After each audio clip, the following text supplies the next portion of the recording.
Good evening, everyone in India, and good afternoon. Hello, everybody internationally. We are just going to get started in a moment. Thank you so much for joining us for this undergraduate webinar on studying in the UK. I can see the number of panelists just increasing, so let's just give it a minute and then we can get started.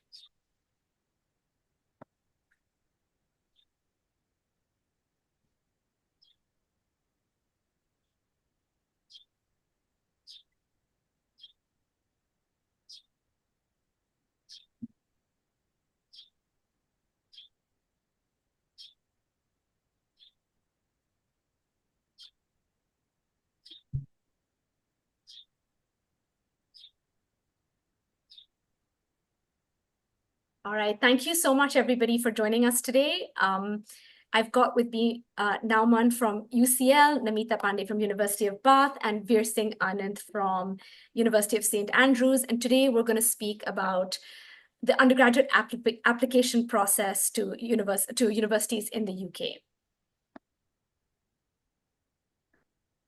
So just a little bit about myself. I myself have studied in the UK. I actually went to boarding school in the UK. I completed my A-levels there, and then I did my undergraduate and my master's degree in the UK. So some of the stuff that you're going to hear from me is very personal because I've been through this journey myself. And I run the Red Pen, which is an independent education counseling firm. Handing it over to Norman to introduce himself. Hello, everyone. So just like Namita, even I have studied from UK. I've done my master's from there.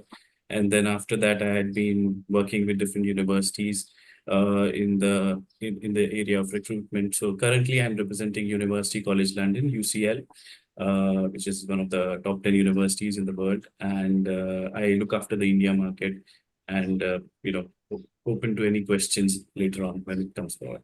Thank you. Namita, go ahead. Hi, good evening, everyone. My name is Namita Pandey. I am from University of Bath, and so happy to be here on the panel today, inaugurated by Red Pen. Happy to answer any questions that you may have for me today. Over to you, Veer.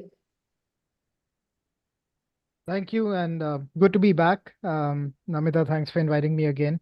My name is Veer. I'm the director at the India office for the University of St. Andrews.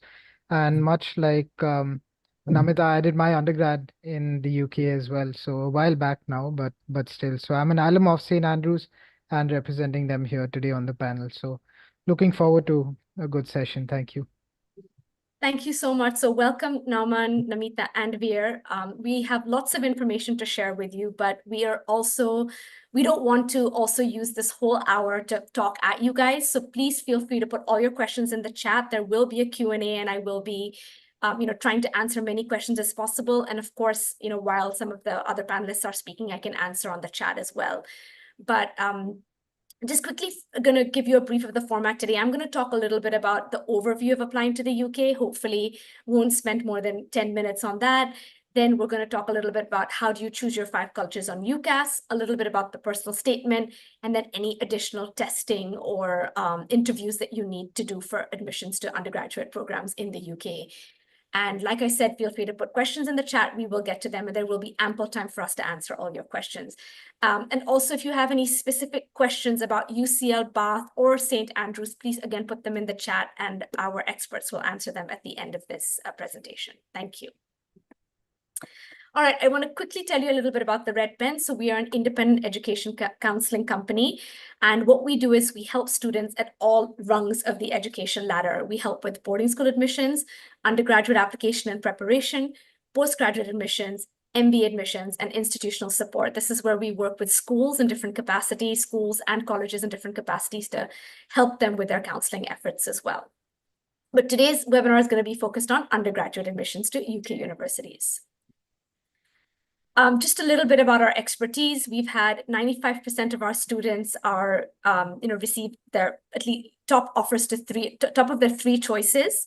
We've had admits to over 25 countries. So we are a global expert. It's not just the UK. We work with students looking at the UK, US, Canada, Singapore, even India, liberal arts colleges in India, we support across the globe and within the country as well.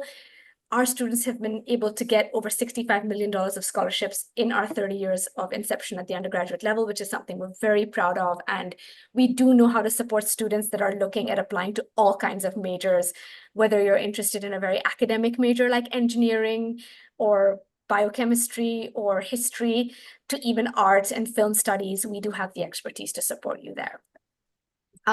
This is just our 2024 track record. 980 admissions were received among our 200 students who applied to over 217 universities, and we worked with applicants from 18 different countries, which is, again, that number is growing every year. And our students this year have merit-based, have achieved, got about $10.25 million in scholarships. This is just a representative list of some of our admits.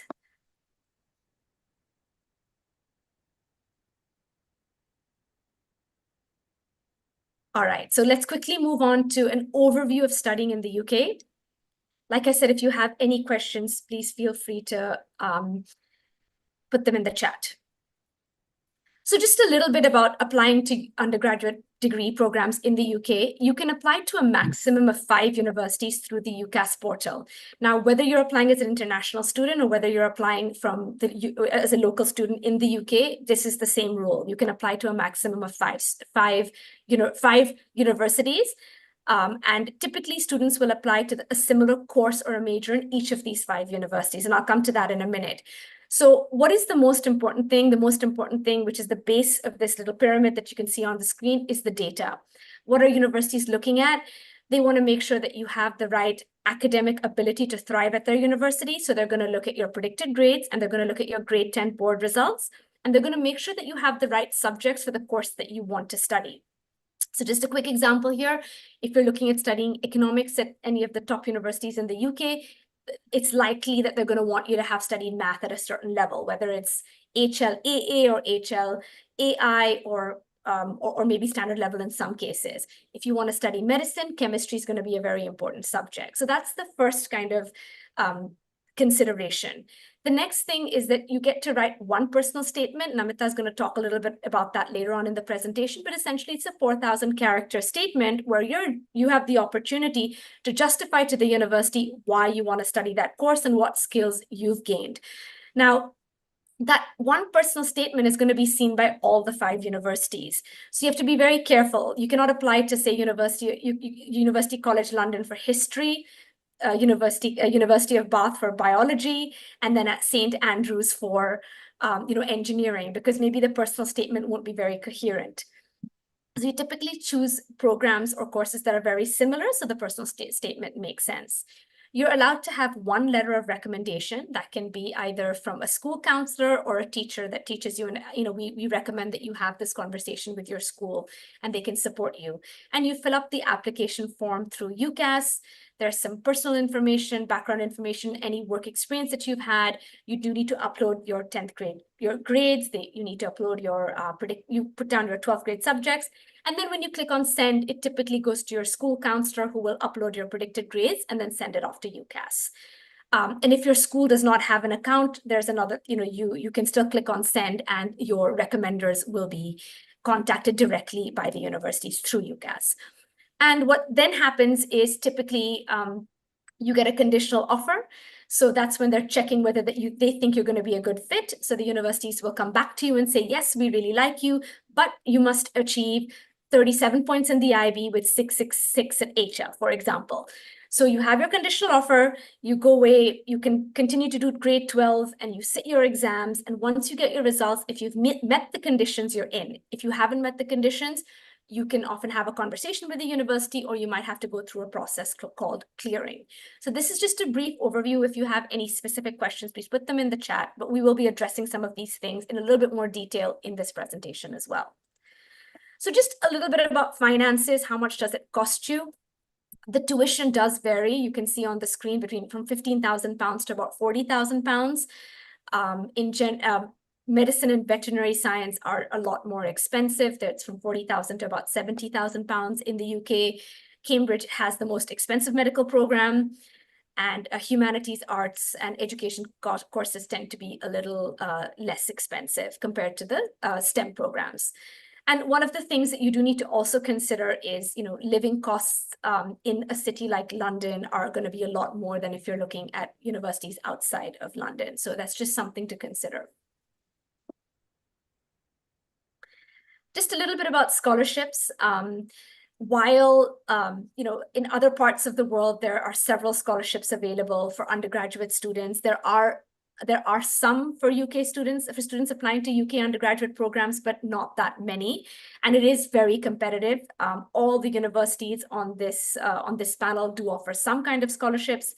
Namita mentioned to me before this discussion that Bath hasn't released the scholarships for undergraduate students for fall 26. So fall 25, I mean, so I'm not going to say much about that.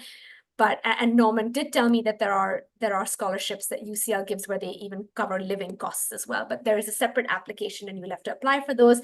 And you will be competing with all other international students that are applying to these universities from all around the world. So just be cognizant that it is very, very competitive. Post-study work visas, just to kind of reiterate, I think, in the UK, this has changed a few times. First, I think if many years ago, 20 years ago or so, you could stay and work, and then they stopped the graduate route and it's restarted again. So as of now, students that finish a bachelor's degree from a recognized institution are allowed to stay and work in the UK for up to 2 years. So that's good news. All right, thank you so much for listening on just the overview of the application. I'm going to hand it over now to Veer, who's going to talk a little bit about the UCAS application, how you actually choose these 5 universities. Yeah, thanks, Namita. Actually, a story comes to mind before I start because you just ended on the graduate route. But I actually went to the UK in 2012 for my undergraduate degree. It was the first year that they actually did without the post-study. I keep telling this story, but 2 years later, we had the Scottish referendum. I could have been in a different country, and I graduated on the morning of Brexit. So things change very quickly, and that's for both parents and students. So sometimes you sit here trying to make a decision for the next 3 years or 4 years, but you never know how things go. But the one thing that I think the three of us here, actually the four of us probably can attest to is, the UK has been providing quality education now for centuries, and so policies may change and governments may change, but generally across the board, we see that, education still remains very popular when it comes to international students. So I mean, you ended on that, so I thought I'll share that little story. But Thank you I'll move so on. much, for doing that, Veer, but exactly, we don't have control on policy. Absolutely. So I'll move on. I think Namita, you covered some of the UCAS aspects, but I think when it's picking your choices, it's unfair if I don't go back to the basics. So just for everyone here, when you're applying to the UK, you go through generally a process which will entail you looking at the UCAS website. There are some universities that may accept a common app application or a direct application, but generally across the board, you're looking at the UCAS.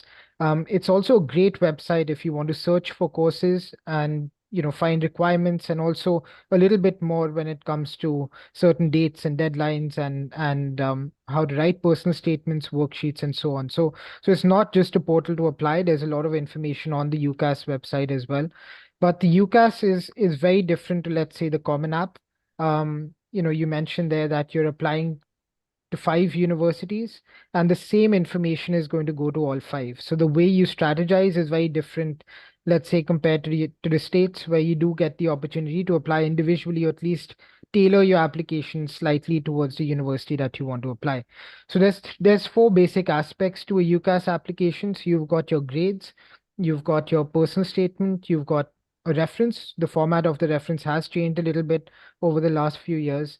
And then you've got sort of your basic admission tests and interviews if you are applying to certain universities, and we'll come to that in the next slide.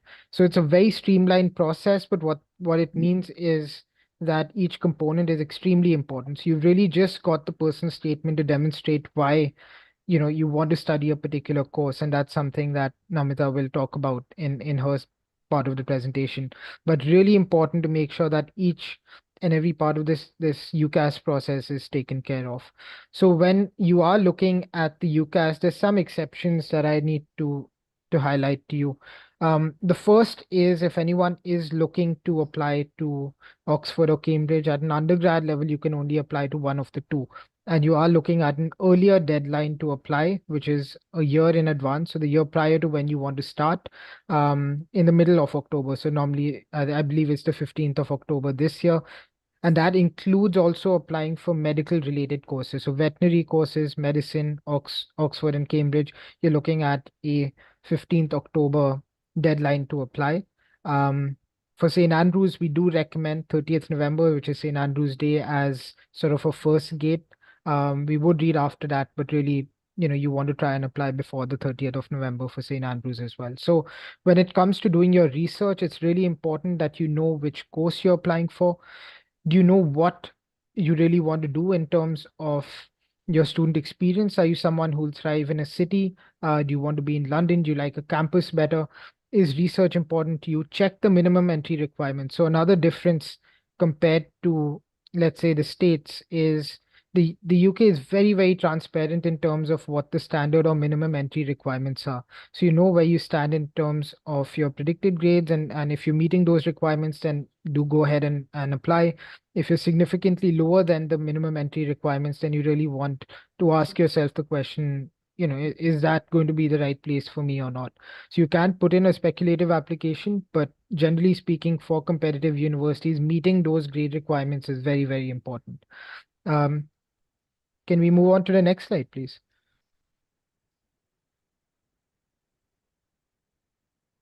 So here's an example. So of course you've got, A levels and IB written there, but there was a question that I just answered on the Q&A part of this Zoom platform as well, which was that generally Indian curriculums are now widely accepted across the United Kingdom. So if you're looking at not just the A levels or IB, but you're looking at CBSE, ISE, many universities also accept the state boards. You might have different requirements, but you can find these requirements very, very clearly mentioned on the university website. So every university is going to have a slightly different entry requirement. And so it's important when you're doing your research and you're picking your 5 choices that you go through each of these in detail. Um, and again, I think just going back to my point of looking at it in detail, and just the last slide. No, I'll just cover a little bit of the um, yeah. So check for state boards, and again for individual universities, especially for Cambridge. So that's the point I wanted to emphasize is you might require APs. So again, really important that you do your research. Thank you.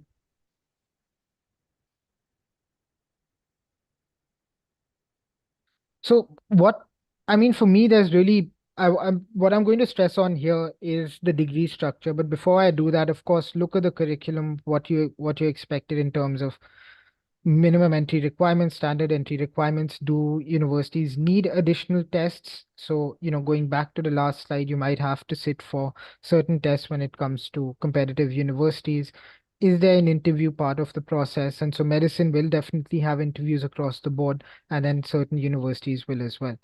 But I'm going to stress on the second point here, and that's because, I've been someone who's benefited from a slightly different degree structure. So whenever people think of the United Kingdom, we generally think of a 3-year degree, which tends to be studying a particular subject for all 3 years.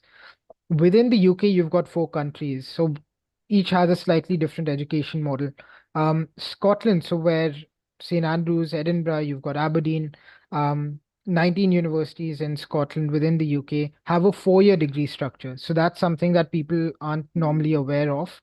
And if you are looking for flexibility in terms of taking, you know, a few subjects in your first few years, having the ability to change your mind, and then progressing in your third and fourth year, which is the honors years, you do have that within the UK. So you've obviously got the 3-year structure, which is very popular in the rest of the UK. But if you're looking at, let's say, the Canadian or the US model just for the flexibility or the 4-year system, then Scotland within the UK also offers you a similar structure. So there's something to keep in mind as you're doing your research.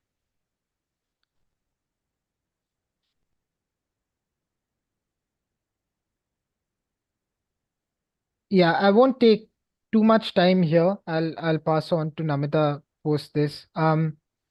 Remember, in the UK, what we do is we assess you normally based on your predicted grades. So meet those minimum entry requirements. If you don't meet those entry requirements at a predicted grade level, it becomes very difficult for us to justify an offer speculatively. So you need to meet those grades.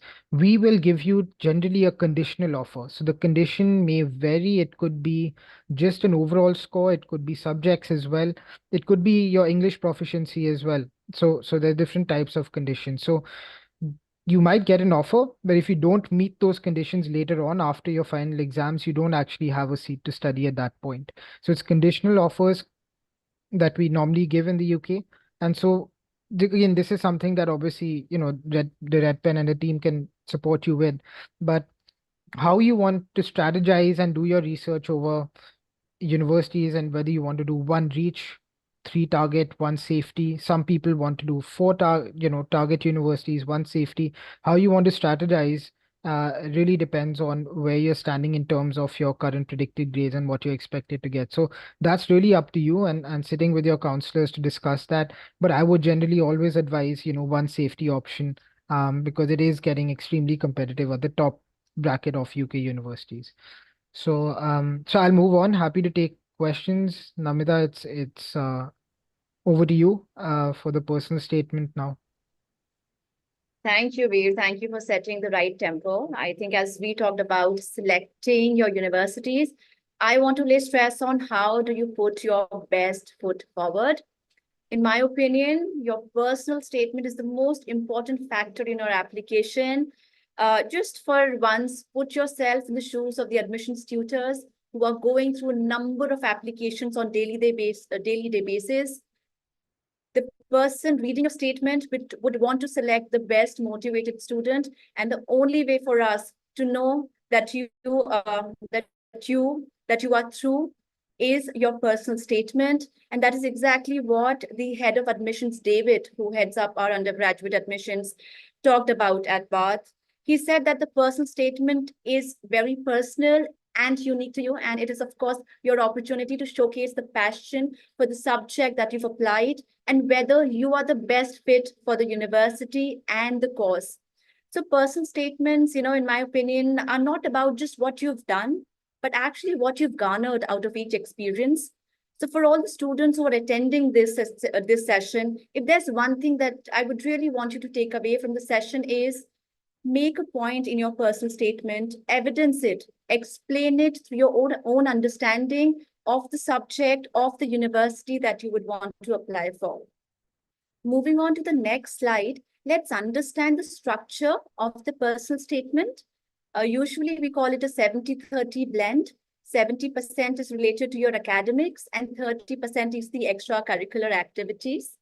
UK institutions tend to be a little cold when we say that we only look at your grades in your personal statement, but we would also want to see how in your personal statement you have worked around with the knowledge of your particular subject.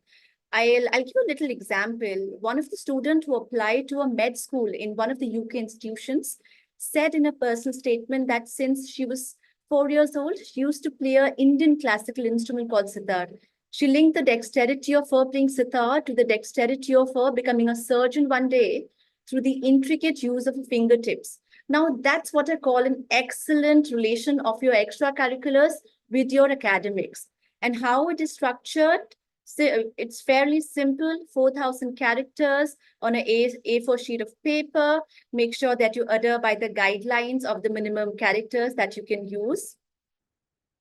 For moving on to the next slide here, for students who will be applying in the year 2026 onwards, the personal statement will be revamped. There will be 3 sections with a word limit of 350 characters in each section.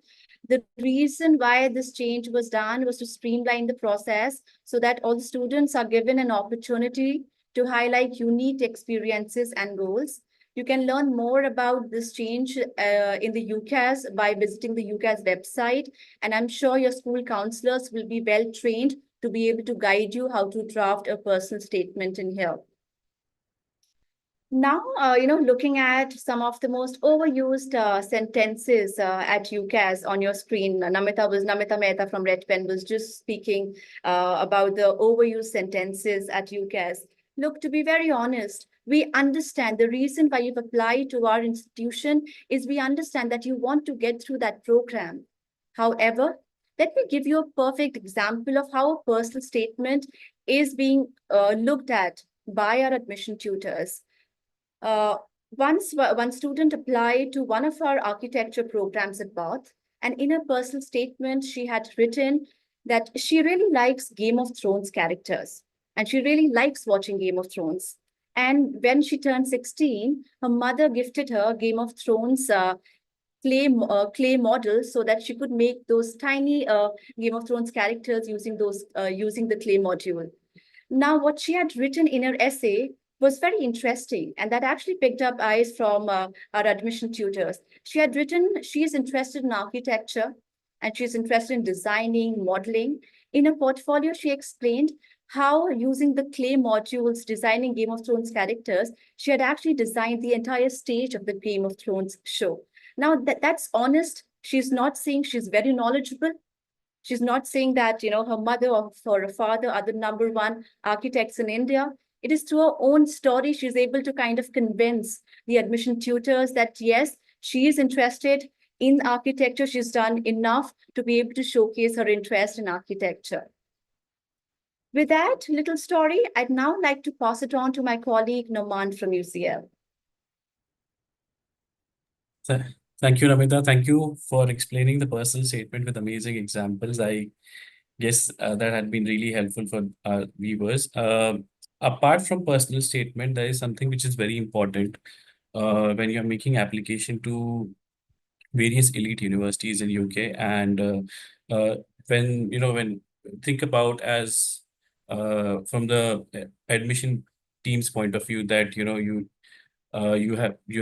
we do get applications with same scores and amazing personal statement, and then eventually it's these kind of tests which helps them decide which student to go ahead with. And these are like very interesting and very important tests which you students had to look at if you are aiming for top universities. So we have another slide which lists many of the universities which are required, which requires a lot of tests. So Namita, can we go back to the previous slide? I would like to throw some light on few very important tests, because the deadlines are very close. So if we let's say, for example, if we talk about someone who is interested in engineering and aiming for Cambridge or Imperial, so they would have to take up ESAT.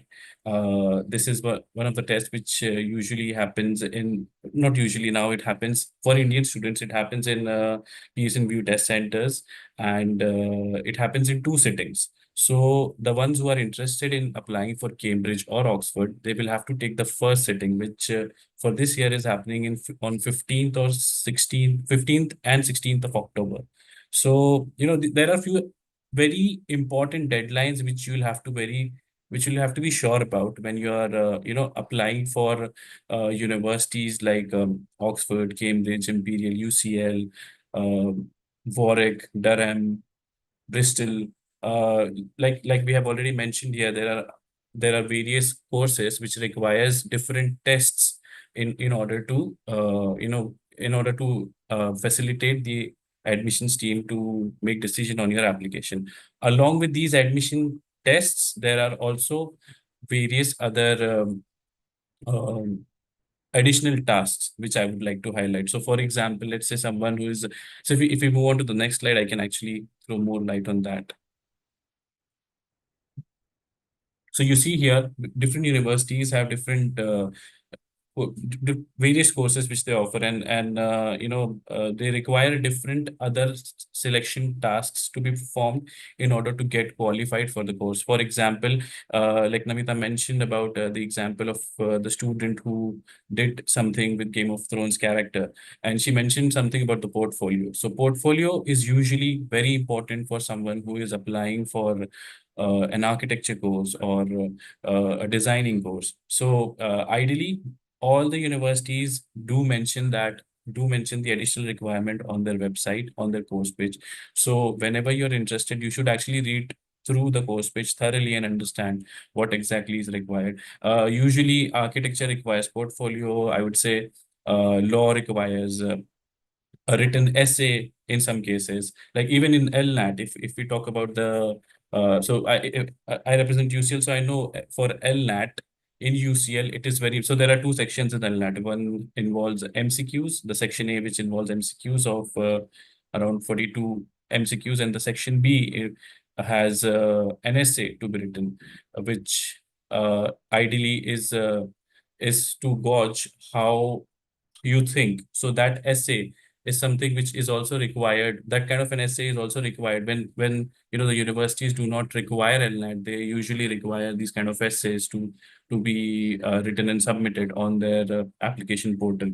So you'll have to always keep in mind that it's when you're looking out for courses which are in engineering or normal sciences or computer science or mathematics, there are always the core, the cream universities, they do require some tests along with the personal statement and references.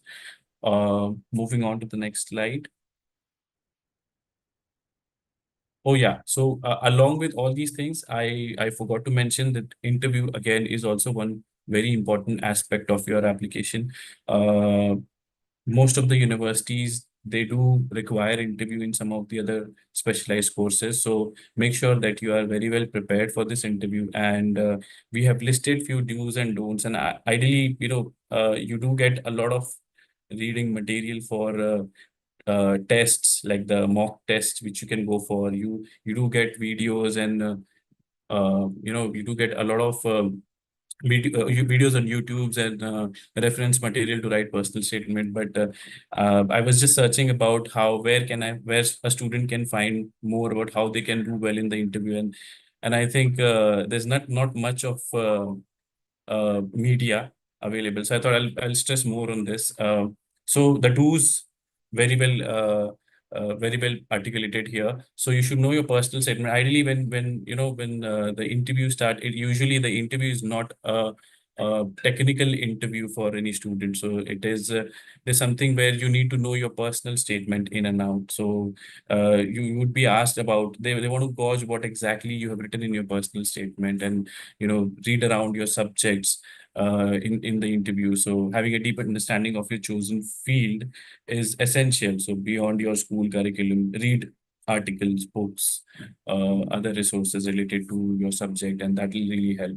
Now, researching about the interviewers and their interest is something which is very, going an extra mile. And if many of the universities, they do also inform via email when they're taking interviews that who's going to take your interview. So you can actually go online on the website and check what exactly the interviewer is doing in the university, research about their academic background and interest, and then eventually you can this gives you opportunity to ask informed questions also, and this shows that you are diligent and have specific interest in the department of program. Now, maintaining eye contact with the interviewer is again very important. So how do you do that in an online setting? So what I usually do is I look at the camera. That's the best thing which you can do. Which this also helps you to restrict from getting distracted on your video. Many of the times I've seen students, looking at themselves and trying to manage their hair, and so this usually does not look good in an interview. So to avoid all these things, just focus on the camera and ask question at the end of the interview, which is again very important. So make sure that it's a good opportunity to learn more about the aspects of the course. So make sure you have a question which is thoughtful and specific, reflecting to the serious consideration of the institution which you're applying. And yeah, if we move on to the don't say that you don't know the answer. Always, it is natural to not have an answer to every question, but say, rather than saying I don't know, you can say maybe that's an interesting question. While I'm not entirely certain, my initial thoughts are, or something like that. And apart from that, this is something which you're not supposed to do. Look here and there, which looks very foolish when you are in an interview. So make sure that you're not looking here and there, and you know when you are in an online interview, which is usually not the case for students. Usually you speak to the faculties and teachers in your school. So online interview is something which might be new for you, and for that reason, like I said, the best thing is you always try and focus on the camera. Also, remaining silent for a very long time uh, can make the conversation uncomfortable. So try and make sure you keep speaking something or the other which is meaningful. And yeah, assuming the question and not hearing carefully. So this is something which you should not do. So there might be situation where you the video is or the audio is interrupted of the interviewer, and you might not be able to hear it, or you may just miss it out. So it's crucial to listen carefully, but if you cannot catch the question fully, it's better to politely ask the interviewer to repeat or clarify it rather than making assumptions. So this shows how attentive and desire you have, and you desire to engage accurately. Now, apart from all these things, I would also like to put in some additional tips, because it's an online interview. Always test your technology, that your internet connection, microphone, camera, everything is working perfectly fine. Familiarize yourself with the technology, as in this is Zoom platform, so the interview can happen maybe on Microsoft Teams or Google Meet or different other technology platforms. So familiarize yourself with the platform. Dress professionally, as in dress as you would be dressing up for an in-person interview. So this not only looks professional but also helps you to put in the right mindset. And choose a quiet environment. Do not have a nice background, and do not sit in a neutral background environment, and do not sit in a place where you might expect some noise coming on. Body language is something which you can always focus on, even in an online interview. So do not restrict yourself like this when you're sitting in an interview. You can move around and have your own body language. So these are few of the important tips which I feel you should focus on when you are going ahead with the interview. And that should be enough from our side, I guess. We Do we have anything else to share? Can we move on to that? No, yeah. So thank you so much for patiently listening to us. And I see a lot of questions here. I would like to address one question, which is regarding TMUA, because I've covered the test part. So TMUA tests for mathematics, it's usually you're interested in mathematics, if I'm not wrong. Okay, how tough is TMUA for Imperial? So TMUA is a standard test which you take, and yeah, it is a tough test. It has two papers. All of them are MCQs and 2.5 hours. Warwick, Durham, LSC, Cambridge, and Imperial. All of them, they require TMUA for mathematics. So I would say, you know, UCL, I can speak for UCL, TMUA does not count. We do not require TMUA. And for St. Andrews, would you like to pitch in if St. Andrews require TMUA? No, we don't as well. So we make our own judgment for maths, but not via the TMUL. Yes, so I guess for both of our universities, we do have specific requirement in math subject. Let's say if you are coming from an A levels or IB or CBSE board, we do have a specific requirement in math subject, although we don't require specific test like TMUA. Okay, thank you so much, Namita, Noman, and Veer for pitching in and asking and kind of helping me walk our attendees through the application process. And I've been busy kind of answering as many questions as I can, and I can see everybody doing the same. And I'm really glad that we have a good 20 minutes to answer questions live. So I think one of the questions that I want to ask is around subject selections, because that seems to be happening everywhere. And I just want to reiterate that, and I will pick on all of you to kind of comment on this as well, is that the UK is great. It's very black and white what you definitely need if you're applying for a specific course. Like if you're applying for, say, economics at a particular university, the universities will typically say we require you to have, if you're an IB student, HLAA or HLAI. There were some questions about the levels of mathematics, and my recommendation to all of you is that you go to each university website, all the universities that you're interested in applying to, and see what the minimum entry requirement is for that specific university for that specific course. Now, if they are asking for HLAA and you have HLAI, you are not eligible, and they're not going to consider your candidacy. Namita, Veer, and Norman, do you guys want to just comment on that? No, Norman for UCL, do you want to quickly just comment on that? Yeah, we actually highlight everything on our website very clearly. So in most of the cases, we accept AA or AI both. And for the courses which we listed in our presentation, computer science, almost I would say every course requires mathematics and NHL mathematics. So I guess I can vouch that for every university here that they do highlight everything on their course pages. It is very important for a student to just go and check there. Everything is there on the website. Yeah, and I just want to say that, you can say that, yeah, but I've got SL and I've got a 7. It doesn't matter. I mean, if No. you're asking for an HL, then you Sure. need the HL. Otherwise, you're really Yes. wasting that spot. So I would really recommend that then you don't go ahead with that application. But Namita, Yeah. I would like to put in some. So there is one example which I would like to share here. So in some cases, let's say for example, the University of Southampton, I'm aware of, if you're not meeting the entry requirements of mathematics, like if they ask for an A and you're scoring, let's say it's A star, or you're scoring A, or maybe a lesser, then you can actually try and compensate that with TMUA, where they don't require TMUA, but if you take up TMU and you score good marks, definitely that can compensate on the required marks. So again, there are ways. You need to first check on the course pages, and then eventually also try and connect with someone who is representing the university or maybe the admissions team. So do not lose out on hope completely if you have not scored the required mark. Always try and check with the reps as well. For UCL, unfortunately, what we mention is something which we require. We don't compensate, but there are other universities which do have some leeway here and there. So always try and look out for those leeways too. Okay, thank you so much, Norman. I'm going to move on to some more questions here.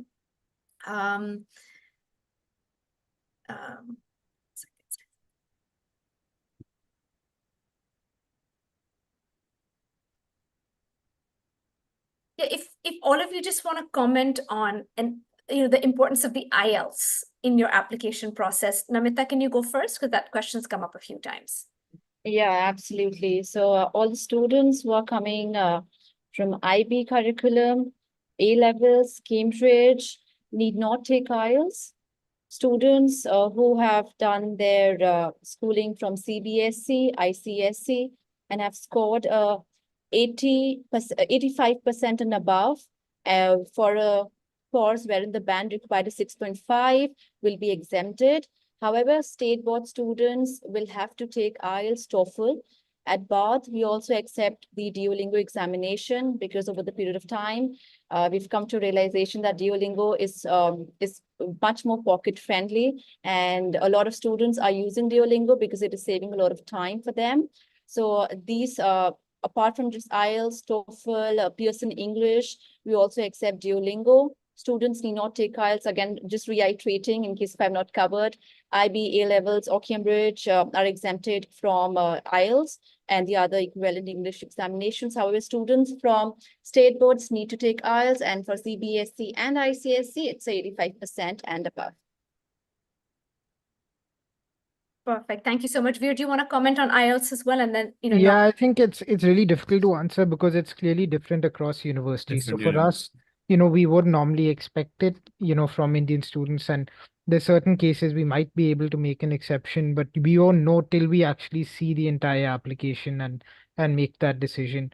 So so yeah, generally if you meet certain IB requirements, you don't have to sit the IELTS. Now we don't take the Duolingo, for example. It has to be IELTS or TOEFL for us.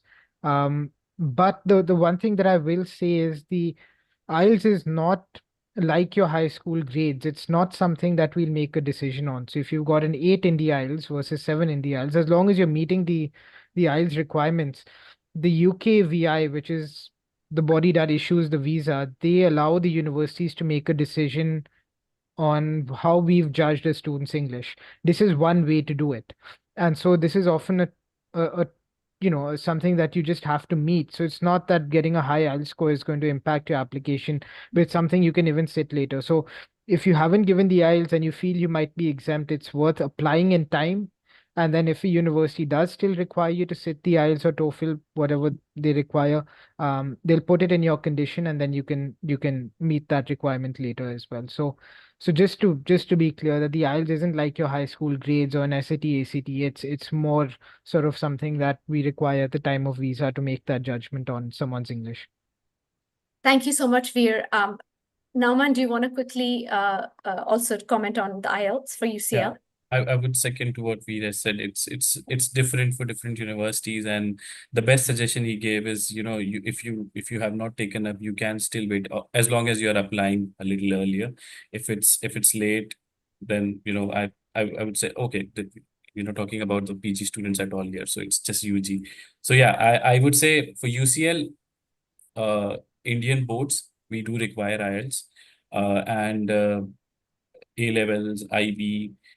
It changes according to the course and the course requirement. So if you have scored good marks in your English, you can get exempted in A levels and IB. But again, everything is listed on the website. So whatever the IELTS requirement is, accordingly, how much marks you're supposed to score for that course in English is mentioned on the website. So you can check that. Thank But you. yeah. Yeah. That's useful. I mean, I just want to say one more thing about the IELTS is that, guys, a lot of the times that you will need it for the visa as well, or some English proficiency tests. So even if the universities don't ask for it, you will likely need it for the visa application process. So it's worth doing. A few questions have also come up on how much do you consider grade 10 or board marks for grade 10 versus the predicted for 12.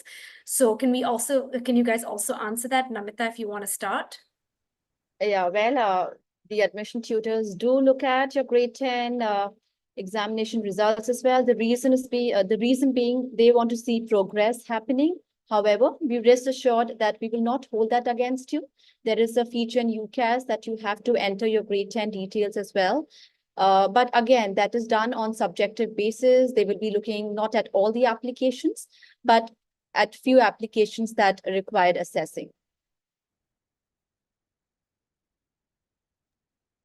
Veer, do you want to answer that further? Sorry, I got distracted. I was answering a question. What's the I'll take it up. No, I'll answer No, it. I'd like all of you to answer this because it's come up a few times. How much do you guys consider the grade 10 and Yeah, board got marks it. versus predicted grade Perfect. 12? I'd actually answered something similar in the chat box. So we do look at Okay. it at St. Andrews. So we will look at the 10th grade. We want to see good consistency, progression. So we will often ask for even the 9th onwards from Indian boards to see how people are progressing. Particularly, we're looking at mathematics and English. We've got some basic benchmarks that students would have to meet, but essentially we want to see students progressing in the right direction, and we don't want to see major dips, whether that's in the 10th or 11th grade. So is it as important as your predicted grades? No, but you do still need to meet some basic requirements in the 10th grade and be progressing in the right direction. So consistency, progression is what we look for. Often we might even request for 9th grades in that sense. Not always, but we have in the past. Nauman, do you want to also Yeah. answer that? Yeah. So for us, so most of the courses we do not require the grade 10 or grade 9 predictive grades because we do have long-standing relation with schools, and we trust the predictive grades, so we only make decision on the predictive grades. And UCL, I would like to throw some light about UCL, that grades are not as important as your profile. Although while I'm saying this, it's irony, we require 95s in ICSCs, in ISCs and CBSCs, or A star A, or A star double A in A levels. But that is it. We do not judge on how much more have you scored from that. That's a tick box. When you do that tick in the box, it's your personal statement, your profile, and everything is more important. So 10th grade, yeah, we do look at the projection of how you have improved. But if your predictives are meeting, then ideally we move on to your personal statements and other aspects. Yeah. I'm just gonna, say something on what Norman said, because when he first started, it sounded like, oh, we don't really care. We only look at your profile. I think that's really not true for UCL. They care. You need to have the right grades and the predicted. So after they've seen the A prediction or the 95% above prediction, they will move on to the personal statement. They're unlikely to take your application forward if they're going to see an 80% predicted, or if they're going to see a BBB or a BCC. So just want to reiterate that, especially when students come and say, but we want to take a chance, we'll just put it in. And in my head, No. I'm like, you're going to waste that spot. Please don't do Yes. it. So I just want to kind of reiterate, and you guys have to Yeah. support me here. Can I also just clear it out? So Please. whatever is mentioned on the website, that's like stone carved. You cannot go below that. And if your score is below what is required, like the predictives are below what is required by UCL, then I would personally suggest you use that option for another university, because the admissions team are really, like, in this case, they're very brutal. And I personally feel for the students, but rather than wasting their spot, it's rather you choose another university. So yeah, just to again, thank you so much. Sometimes our counselors at the Red Pen, we have it's a challenge for us to kind of dissuade students from looking at universities when their predicted grades aren't as high. So I'm glad. Thank you for reiterating that. Can I add something there, Namita? Please, if you Veer, got it. go for it. But it works equally the other way, right? I mean, there's 3 extremely competitive universities here, so I can speak for everyone. If your personal statement isn't up to par, and we've had enough examples of this year, you could be sitting at a 98 or 99, and we've rejected people. So it works in the opposite way as well, where if you just feel you've got the grades, but you're not spending enough time focusing on the personal statement, then it's unlikely that you'll get an offer. Or you say something in your personal statement which lets us know that you're not the right candidate, so it could be an indication that you haven't done your research on the course, or you're saying something which doesn't fit in with the values that the university has. So I think it works both ways. So don't assume if you've got a 98 that you're going to get an offer. Spend enough time on the personal statement as well.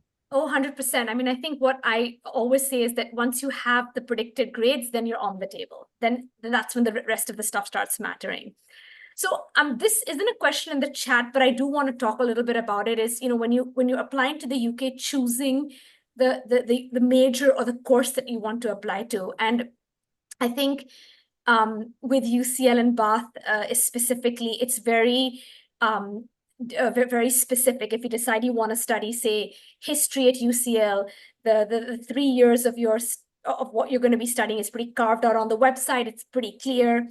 Similar for most courses at the University of Bath, but things are a little different at St. Andrews. So, because there are a few more options, there's a little bit more of a modular system. So, Veer, do you want to talk a little bit about that, and kind of just talk to students about, if you're really not sure why Scottish universities can give you that little bit more freedom, not obviously the same as you get in the US, but you do get a little bit more of a leeway.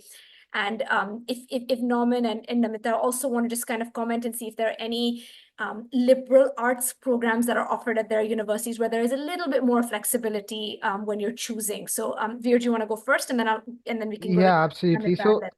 So the model is slightly unique. It's not the liberal arts or the US system. I would say it sits in between the English model and the US model is what we have in Scotland. And so I'll give you my own example. So when I went, I'd applied for philosophy and economics. I ended up taking up management. So you start off with 3 subjects. You do them at an equal weightage in that sense. You do that for 2 years. So you actually have the ability to change your mind. So I graduated, and I ended up doing more philosophy and management rather than economics. So I did economics for 2 years, but ended up then focusing more on finance, management, and philosophy. So once you've decided what you want to do at the end of your second year, you can then either change your mind, add another subject to make it a joint degree, and then third and fourth year is when you really specialize. You take modules according to your choice. and go into depth in that subject, which includes your research, your dissertation, and so on. So it's a slightly different model, which isn't the liberal arts. So traditionally in the liberal arts in the US, you take pockets of subjects. You take a social science, a science, a mathematics, English, and so on. So it's a very broad curriculum, but not flexible in the same way.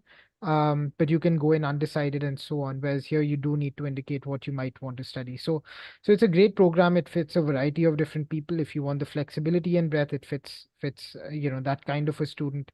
Equally, if you have a rough idea of what you want to do, but you're not sure if it's management, finance, economics, you can try your hand at a few of them, then make up your mind. And equally, if you know exactly what you want to do, we don't tell you what to take as your additional subjects. And so there's a lot of students, for example, who want to work in international organizations that they know they want to take international relations, but they actually have the ability of doing 2 years of Spanish and picking up a language which helps them in certain roles, let's say with the UN or the World Bank. So there are different ways of using the curriculum. So it's slightly broader than the traditional 3 year model, and a little bit different to the liberal arts as well. So it's quite unique in its own way, but it allows you that little bit more flexibility and breadth compared to what you generally see in the rest of the UK. So I don't know if I've covered all of it, but there is a lot of information about that on the website with images to show you what you can take and so on.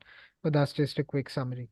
No, thank you so much, Veer. That was super useful. Namita, do you want to quickly mention something about your courses that are a little bit more flexible, if at all, at Bath?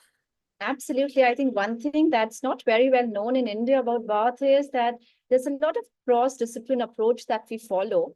I'll give a small example. There's a student from India, Navjot, who joined us for an engineering program, took a few modules in, I think I have his profile open. He took a few modules in humanitarian conflict development and international relations. While he was in his second year, he founded this company called the Washing Machine Company, and teamed up with the UNHCR Refugee Foundation, and studying engineering, doing something in humanitarian backgrounds, is right now in Jordan supplying washing machines to all the refugees in that area. So right from your first year onwards, you are being given that flexibility to kind of, take a few modules here and there. Of course, you'll not be marked on those modules, but if you want to kind of make a profile out of it, do some activities around your interest, you are very much welcomed. And the professors actually, highlight these kind of examples with the first year students if they are interested to do so. And that's not very well known in India that Bath is doing so. That's awesome. Thank you so much, Namita. Nauman? Yeah, UCL also has this multidisciplinary approach. First, I would want to talk about one course which is called BASC, which ideally is similar to what US offers, the majors and minors. So major pathway and minor pathway. This involves the BASC course involves various disciplines: science and engineering, health and environment, societies, language, culture, arts. So students can actually choose between them for majors and minors, and there are various modules in there. But if not this course, still because of our multidisciplinary approach, we do allow students to study from different disciplines and different courses. The students actually work on different projects and we have had examples in the past where students from a mechanical engineering course and a design course and a electronic engineering course developing something.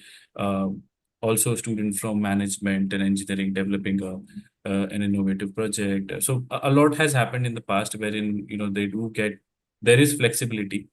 So you're not only supposed to study what you are studying, and we would help you in terms of the faculty, the expertise required if any student is moving away from their discipline.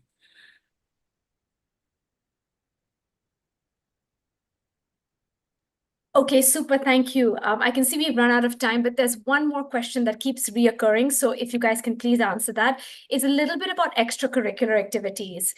And there are questions related to how important are extracurricular activities. And they keep talking about how they are really looked upon in the US application process, and to what extent are we considering that? So if all of the panelists can answer that. For those of you where I'm really trying to answer as many questions as I can, and I can see my panelists doing the same. Our contact information is on this slide, so please feel free to reach out to us.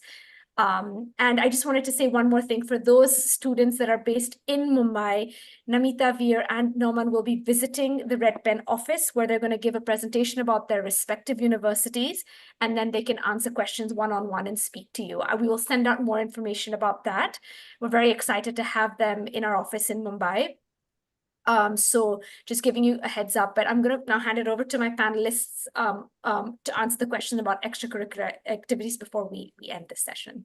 Thank you. Namita, do you want to go first? A quick doubt, are the extracurriculars activities before, at the time of application, or after they've joined the university? No, I think they're asking about before. So like when they're applying, how important are extracurricular activities when you're considering their candidacy?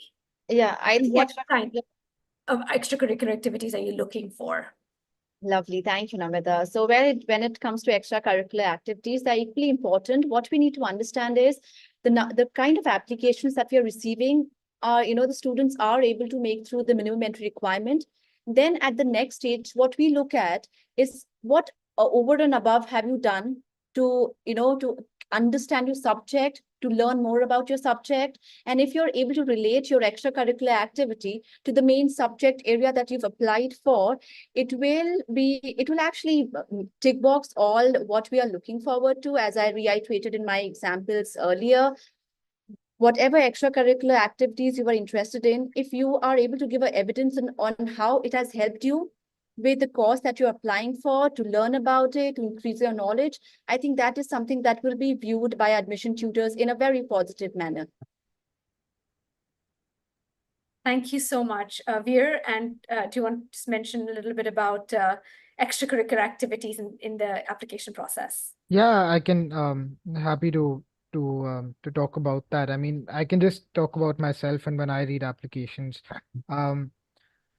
There's two types of extracurricular activities. There's those that directly relate to what you want to apply for. So if they do that, you can talk a little bit more about them. If not, then they can be, in the 30% of your application, like Namita mentioned in her part of the presentation.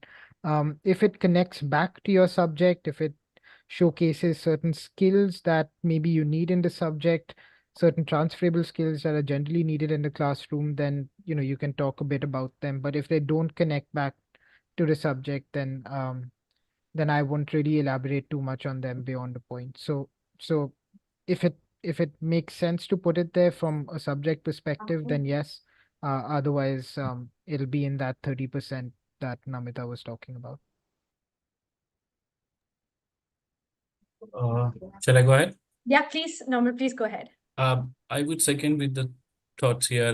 Extracurricular activities, or there is also something called as super curricular activities, which is quite popular now. So you actually can look into it, and for UCL specifically, I would say it is always best to stick to the ones which are relating to your course and or the industry which you're applying for.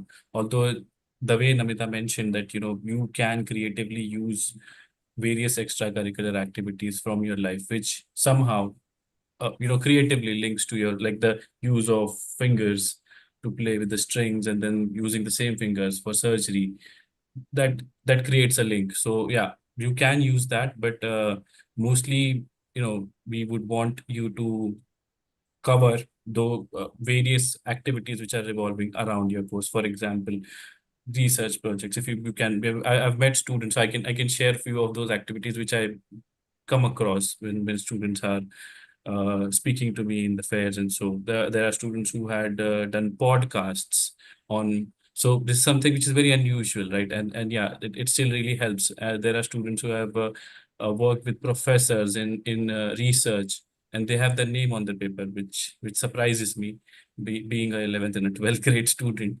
And yeah, much more like this, write a blog about it, or there are students who are developing robotic arms and writing about that in personal statements. So all these are extracurricular, super curricular activities. And you just need to pick and choose which relates the most and which can show maximum skills, like your critical thinking, your creativity, innovation, and the most important aspect, your learnings from that example.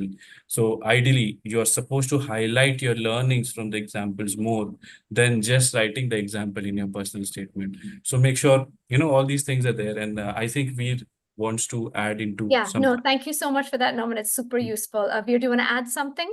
Yeah, I do, and so yeah, I would need to just head out after this, but I had a question about the new structure. So I don't know if it's worth saying, but the personal statement format is going to be changing from not this year, but the next year.